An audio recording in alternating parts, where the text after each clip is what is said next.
దూరంగా ఎక్కడో యుద్ధం జరుగుతుంటే ఇక్కడ మన జేబుకు చిల్లు పడుతోంది. మిడిల్ ఈస్ట్ మంటలతో ప్రపంచ చమురు మార్కెట్లు గందరగోళానికి గురవుతున్నాయి. ప్రెజెంట్ బ్రెంట్ క్రూడ్ ధర బ్యారెల్ కు దాదాపు $85 వద్ద తిరుగుతోంది. అయితే యుద్ధం మరింతగా ముదిరితే అది $100 కూడా దాటే అవకాశం ఉందని విశ్లేషకులు హెచ్చరిస్తున్నారు. ఒకవేళ అదే జరిగితే ఇండియాకు ఇబ్బందులు తప్పవు. ఎందుకంటే దేశానికి అవసరమైన ముడి చమురులో 85% పైగా దిగుమతులపైనే ఆధారపడి ఉన్న దేశం భారత్. సో ప్రపంచ మార్కెట్లో చమురు ధర పెరిగితే అది నేరుగా భారత్ ఆర్థిక వ్యవస్థను తాకుతుంది.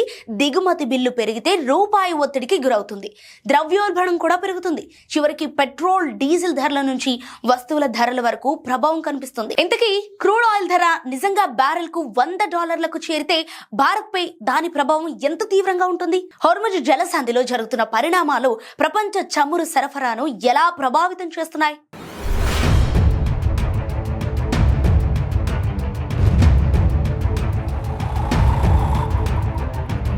ప్రపంచ చమురు సరఫరాలో అత్యంత కీలకమైన మార్గం హోర్ముజ్ జలసంధి.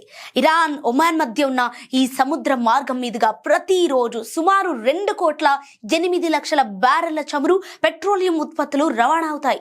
ఈ సరఫరాలో దాదాపు 80% ఆసియా దేశాలకు చేరుతుంది.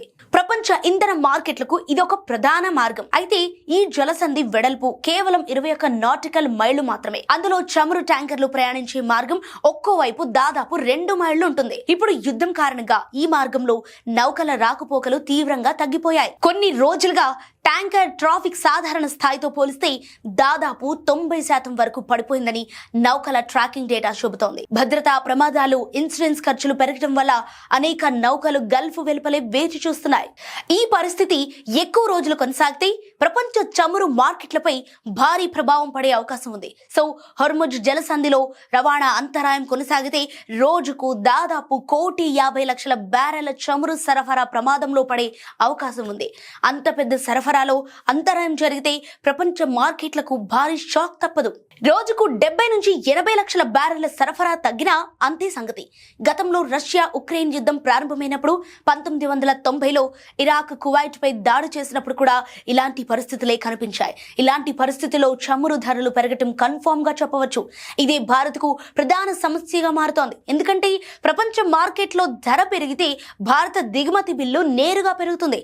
ICRA అంచనాల ప్రకారం క్రూడ్ ఆయిల్ ధర బ్యారెల్ కు $10 పెరిగితే భారత చమురు దిగుమతి బిల్లు సుమారు 13 నుంచి 14 బిలియన్ డాలర్లు పెరుగుతుంది. అంటే భారత కరెన్సీలో చెప్పాలంటే దాదాపు 1,08,000 కోట్ల నుంచి 1,16,000 కోట్ల రూపాయల వరకు అదనపు భారం పడే అవకాశం ఉంది.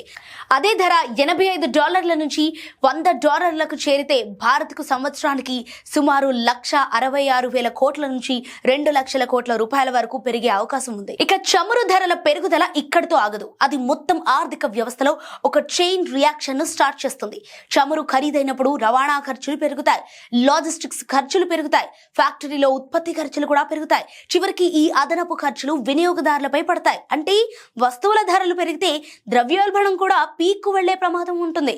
సో భారత రిజర్వ్ బ్యాంక్ లక్ష్యంగా పెట్టుకున్న ద్రవ్యోల్బణం సుమారు 4%. కానీ చమురు ధరలు ఎక్కువ కాలం భారీ స్థాయిలో ఉంటే ఆ లక్ష్యాన్ని నిలబెట్టుకోవడం కష్టమవుతుంది. మరో పెద్ద ప్రభావం రూపాయి విలువపై కనిపిస్తుంది. చమురు దిగుమతులకు భారత్ డాలర్లలో చెల్లింపులు చేస్తుంది.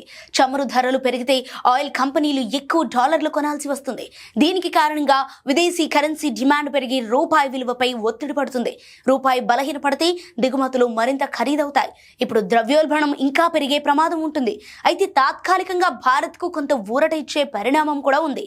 అమెరికా ప్రభుత్వం భారత రిఫైనరీలకు 30 రోజుల ప్రత్యేక అనుమతి ఇచ్చింది. మార్చి 5కు ముందు లోడ్ అయిన రష్యన్ క్రూడ్ కార్గోలను భారత్ కొనుగోలు చేయడానికి అనుమతిస్తూ అమెరికా ట్రెజరీ ఒక తాత్కాలిక లైసెన్స్ జారీ చేసింది. దీనివల్ల ప్రస్తుత పరిస్థితిలో కూడా భారత్ కు చమురు సరఫరా కొంతవరకు కొనసాగేందుకు అవకాశం లభించింది. ఇటు ప్రస్తుతం బ్రెంట్ క్రూడ్ ధరలు ఇంకా $100 దాటలేదు. యుద్ధం ప్రారంభమైనప్పటి నుంచి చమురు ధరలు సుమారు 16% పెరిగాయి. కానీ గతంలో జరిగిన సంక్షోభాల సమయంలో కనిపించినంత భారీ పెరుగుదల మాత్రం ఇంకా కనిపించలేదు. విశ్లేషకుల అభిప్రాయం ప్రకారం ధరలు $85 పరిధిలోనే ఉంటే ప్రపంచ మార్కెట్లపై ప్రభావం పరిమితంగానే ఉంటుంది. అయితే ఒకవేళ ధరలు $90 దాటి $100 దిశగా వెళ్లటం ప్రారంభిస్తే మాత్రం ప్రపంచ ఆర్థిక వ్యవస్థతో పాటు ఇండియాకు తీవ్రంగా ఎఫెక్ట్ అవుతుంది.